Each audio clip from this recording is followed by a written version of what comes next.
here's the beautiful thing about communication. Courageous conversations. You're gonna screw up. There's not one right way to do this. There are 1,000 paths up the mountain. The point is, once you make a mistake, recover quickly and move forward. So I can give you techniques for the next 10 weeks, but you know what? What it boils down to, you doing it. And there's nothing I can do to get you to do it. You have to decide you're going to do it. But you will be amazed.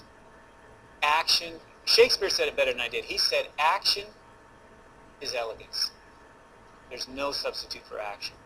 So 4 things to remember, and I'm going to leave on this. First, if you want to get good at this stuff, you got to do it. More to the point, you have to quantify your commitment to do it. You have to go say, you know what, I'm going to start practicing courageous conversations for the next month with these 2 people. And I'm going to focus on this issue and this issue. And you know what will happen? You'll actually do it. But if you walk out and go, that was a fun presentation, I'm going to be a better communicator. You know what's going to happen? Nothing.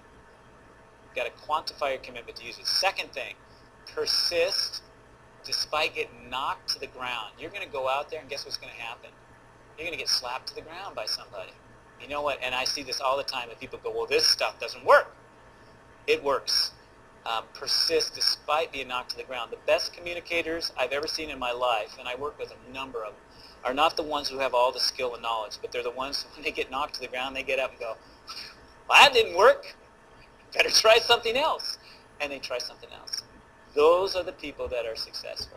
The third thing is don't keep your new skills a secret. If people are used to you not giving them feedback, not having courageous conversations, the minute you start having them, you're not going to have people embracing you.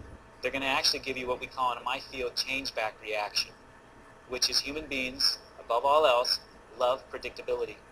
You know what we hate? Change. Unpredictability. We would much prefer that you are predictable and dysfunctional rather than functional and unpredictable. That's why, how many of you have significant others? Show of hands. How many of you have ever heard this come out of my mouth? Don't try that communication crap with me. Even though you're trying to be a better communicator, what I hear you saying is, what? Well, did you take a listening class? What is that? So don't keep your new skills a secret. If you're the one who is not used to speaking up in the meetings and all of a sudden you start speaking up, people are going to wonder what's wrong with you. If you're the person who speaks up all the time and all of a sudden you're working on your listening and you're quiet, when you're quiet, what are people going to think? Something's wrong.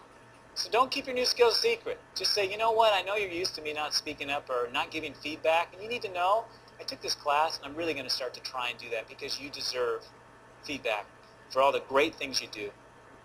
And here's the question to ask people when you want to give them feedback.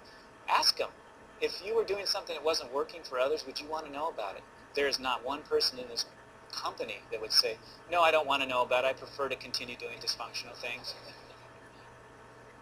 And then ask them the question, would you want to know about it sooner or when it was a real big problem? Sooner. Great.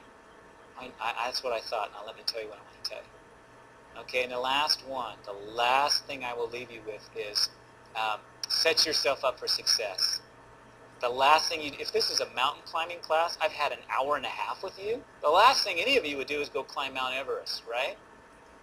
But so you had a communication class. You know what we tend to do?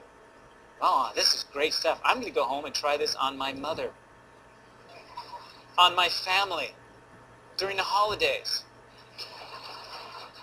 I'm going to go and try this on my husband right now. You wouldn't do that if it was a mountain climbing. So don't launch yourself in the most complicated, invested relationship you have in your life. Try it where you have a reasonably good relationship with someone who may be open to some new ways of coming at them. And then you'll get good at it. You climb a little hill, then climb a bigger hill, and then you go home for the holidays and say, family, I'm here and I'm skilled. Thank you very much.